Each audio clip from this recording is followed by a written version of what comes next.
দের বক্তব্য ছিল যে আস্থা ভোট, অর্থ বিল এবং সংবিধান সংশোধন সংক্রান্ত বিল, এই তিনটা বাদে বাকি সমস্ত বিষয়ে জাতীয় সংসদে সংসদ সদস্যরা স্বাধীন থাকবেন মতামত ব্যক্ত করার ক্ষেত্রে, ভোট দেওয়ার ক্ষেত্রে। কিন্তু আমাদের দলীয় অবস্থান থেকে আমরা এই তিনটা ছাড়াও আরও একটা বিষয় আমরা উল্লেখ করেছিলাম, সেটা হচ্ছে জাতীয় নিরাপত্তা সংশ্লিষ্ট যে কোনো বিষয়।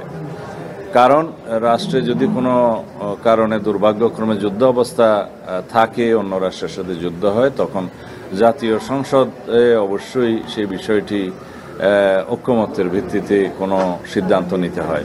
এমনকি পৃথিবীর একটা ওয়াইড প্র্যাকটিস হচ্ছে এই সমস্ত ক্ষেত্রে যুদ্ধ পরিস্থিতির সময় শুধু সরকারি দল নয়, সমস্ত দলের, বিরোধী দলের সমস্ত প্রতিনিধি নেতৃবৃন্দদেরকে নিয়ে সরকারি উদ্যোগে সবার সাথে আলোচনা করেই সেই বিষয়ে সিদ্ধান্ত নিতে হয়।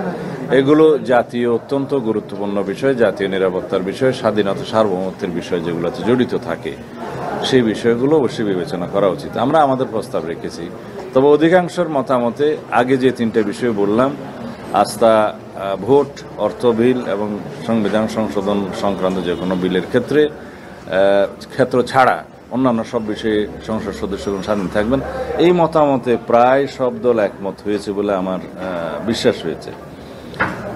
কেউ কেউ অবশ্য সংবিধান সংশোধনের বিলটা বাদ দিতে চান, সেটা বেশিরভাগ, সেটা কয়েকটা দলের। তো এই তিনটা বিষয়ে যদি ঐকমত্য হয়, আমরা আমাদের দলের পক্ষ থেকে এই বিষয়টায় হয়তো নোট অফ ডিসেন্ট দিয়ে জাতীয় নিরাপত্তার প্রশ্নটা আলাদাভাবে উপস্থাপন করব, আমাদের নির্বাচনী ম্যানিফেস্টোতে থাকবে। যেহেতু জাতীয় ঐকমত্য প্রতিষ্ঠিত হলে এই তিনটা বিষয়ে যেগুলো উল্লেখ করলাম, সেখানে অবশ্যই আমরা সই করব। তবে আমাদের অবস্থানটা থাকবে যে জাতীয় নিরাপত্তা সংশ্লিষ্ট যে কোনো বিষয়ে যদি আমাদের দায়িত্ব আসে, তখন সেটাও আমরা বিবেচনা করতে চাই। পক্ষ থেকে আমরা যেটা বলেছি যে আমরা স্থানীয় সরকার নির্বাচনটা কোনোভাবেই অন্তর্বর্তীকালীন সরকারের অধীনে হোক, সেটা আমরা চাই না, এবং সেটাতে জাতীয় ঐকমত্য হয়নি কখনো। আর তত্ত্বাবধায়ক সরকারের মেয়াদ সংক্রান্ত এখানে একটা প্রস্তাব দেখেছি যেটা 4 মাস, এখানে আমাদের দলীয় অবস্থান হচ্ছে যেটা 3 মাস হওয়া উচিত।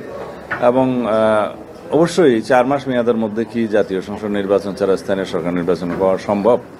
এটা কি বাস্তবতা নয়।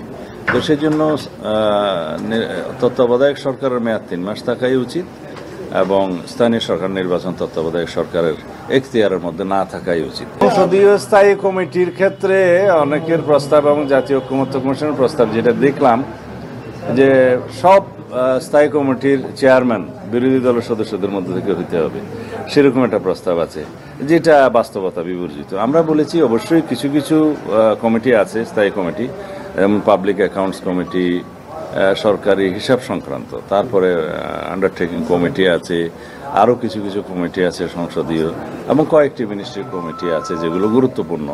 এগুলো এখনও প্রথাগতভাবে কিছু কিছু স্থায়ী কমিটির চেয়ারম্যান বিরোধী দলের পক্ষ থেকে হয়, কিন্তু সকল কমিটির প্রধান যদি বিরোধী দলের পক্ষ থেকে হয় চেয়ারম্যান, তাহলে সরকার তার কার্য পরিচালনায় সবসময় বাধাগ্রস্ত হবে, এটা কার্যকর সরকার থাকবে না।